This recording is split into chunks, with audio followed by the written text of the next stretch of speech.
बोल श्री कृष्ण कन्हैया लाल की जय। मोर मुकुट वंशी वाले की जय। वृंदावन बिहारी लाल की जय। मद्भागवत गीता की जय। ओम अथ त्रयोदशोऽध्याय। श्री भगवान वाच। भगवान बोले, हे अर्जुन, यह शरीर क्षेत्र इस नाम से कहा जाता है और इसको जो जानता है उसको क्षेत्रज्ञ इस नाम से उनको तत्व ऐसे जानने वाले ज्ञानजन कहते हैं। हे अर्जुन, तो सब क्षेत्रों में क्षेत्रज्ञ अर्थात जीवात्मा भी मुझे ही जान, और क्षेत्रज्ञ अर्थात विकार रहित प्रकृति और पुरुष को जो तत्व से जानता है वह ज्ञान है, ऐसा मेरा मत है।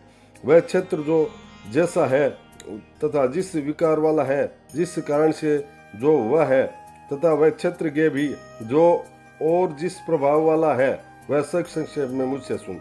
यह क्षेत्र और क्षेत्रज्ञ का तत्व ऋषियों द्वारा बहुत प्रकार से कहा गया है और विविध वेद मंत्रों द्वारा भी विभागपूर्वक कहा गया है, तथा भली भांति निश्चय कर किए हुए युक्ति युक्त ब्रह्म सूत्र के पदों द्वारा भी कहा गया है। 5 महाभूत अहंकार, बुद्धि, मूल, प्रकृति भी, तथा इन 10 इंद्रियों में एक मन और 5 इंद्रियों के विषय में अर्थात शब्द, स्पर्श, रूप, रस और गंध, तथा इच्छा, द्वेष, सुख, दुख, स्थूल देह का पिंड, चेतना और धृति, इस प्रकार विकारों के सहित यह क्षेत्र संक्षेप में कहा गया है। श्रेष्ठता के अभिमान का अभाव, दंभाचरण का अभाव, किसी भी प्राणी को किसी प्रकार भी न सताना, क्षमा भाव, मन वाणी आदि की सरलता, श्रद्धा भक्ति सहित गुरु की सेवा, बाहर भीतर की शुद्धि, अंतःकरण की स्थिरता और मन इंद्रियों सहित शरीर का निग्रह है। इस लोक और परलोक के संपूर्ण भागों में आसक्ति का अभाव, अहंकार का भी अभाव, जन्म, मृत्यु, जरा और रोग आदि में दुख और दोषों को बार बार विचार करना, पुत्र, स्त्री, घर और धन आदि में आसक्ति का अभाव, ममता का न होना, तथा प्रिय और अप्रिय की प्राप्ति में सदा चित्त का सम रहना, मुझ परमेश्वर में अन्य योग के द्वारा अभिविचारणी भक्ति, तथा एकांत और शुद्ध देश में रहने का स्वभाव और विषाक्त मनुष्य के समुदाय को प्रेम का न होना, अध्यात्म ज्ञान में नित्य स्थित और तत्व ज्ञान के अर्थ रूप परमात्मा को ही देखना, यह सब ज्ञान है, और जो इससे विपरीत है वह अज्ञान है, ऐसा कहा है। जो जानने योग्य है तथा जिनको जानकर मनुष्य परमानंद को प्राप्त होता है, उसको भली भांति कहूँगा। वह अनादि वाला परम ब्रह्म न सत्य ही कहा जाता है न असत्य ही। वह सब ओर से हाथ पैर वाला, सब ओर से नेत्र, सिर और मुख वाला, तथा सब ओर से कान वाला है, क्योंकि वह संसार में सबको व्याप्त करके स्थित है। वह संपूर्ण इंद्रियों के विषयों को जानने वाला है, परंतु वास्तव में सब इंद्रियों से रहित है, तथा आसक्ति रहित होने पर भी सबका धारण पोषण करने वाला और निर्गुण होने पर भी गुणों को भोगने वाला है। वह चराचर सब भूतों के बाहर भीतर परिपूर्ण है और चराचर भी वही है, और वह सूक्ष्म होने से अविज्ञ है तथा अति समीप में और दूर में भी स्थित वही है।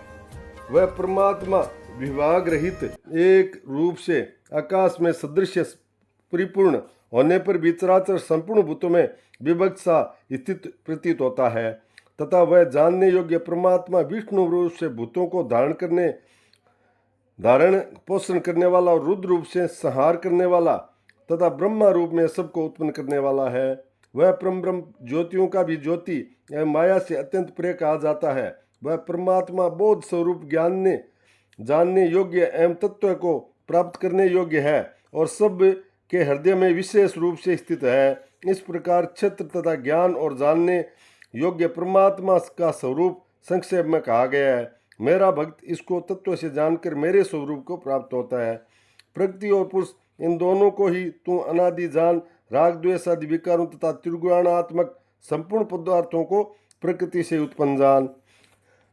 कार्य और कारण को उत्पन्न करने में हेतु प्रकृति कही जाती है, और जीवात्मा सुख दुखों के भोक्तापन में अर्थात भोगने में हेतु कहा जाता है। प्रकृति में स्थित पुरुष प्रकृति से उत्पन्न त्रिगुणात्मक पदार्थों को भोगता है, और इन गुणों का संग ही इस जीवात्मा के अच्छी बुरी योनि में जन्म लेने का कारण है। इस देह में स्थित यह आत्मा वास्तव में परमात्मा ही है।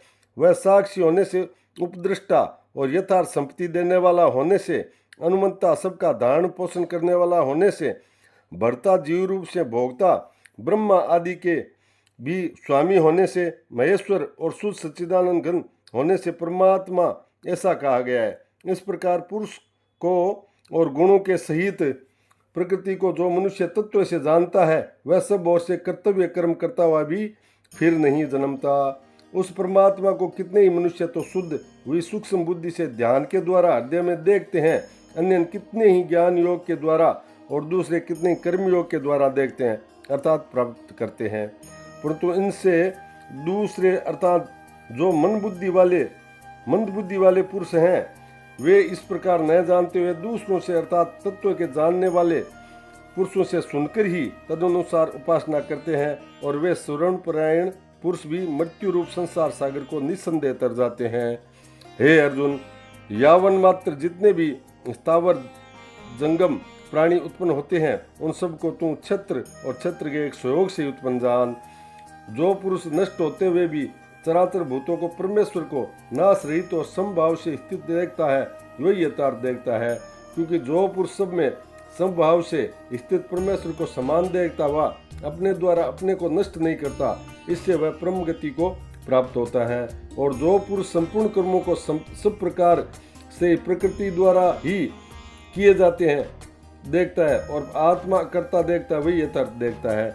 जिस क्षण यह पुरुष भूतों को अलग अलग भाव को एवं परमात्मा में ही स्थित तथा परमात्मा में संपूर्ण भूतों का विस्तार देखता है उसी क्षण वह सच्चिदानंद घन ब्रह्म को प्राप्त हो जाता है।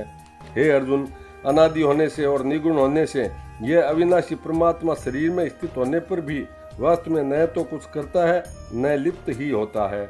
जिस प्रकार सर्वत्र व्याप्त आकाश सूक्ष्म होने के कारण लिप्त नहीं होता, वैसे हृदय में सर्वत्र स्थित परमात्मा निर्गुण होने के कारण देह के गुणों को लिप्त नहीं होता।